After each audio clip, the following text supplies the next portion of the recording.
6 medics from the 14th Combat Support Hospital have been deployed in support of Operation Freedom Sentinel.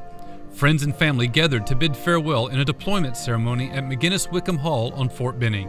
We want to make sure that sending these soldiers off, even for small groups, does not become any less significant just because the size is smaller than what we're traditionally used to. They are on their way to Kandahar, Afghanistan to supplement a deploying unit to ensure the highest level of care is afforded to those in the theater of operations.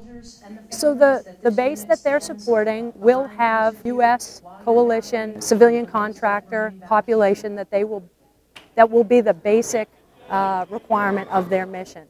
Of course, the medical rules of engagement call for us to treat anyone, life, limb, or eyesight, that requires care.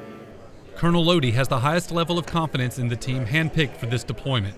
In preparation, they completed brigade combat team trauma training and over 40 additional training and certification requirements. We went through the BCT-3. It's phenomenal training. Apart from the regular AMED training that we go through, BCT-3 teaches you real-life, combat medic skills. The deployment is scheduled for a duration of 9 months. David Wright, Fort Benning, Georgia.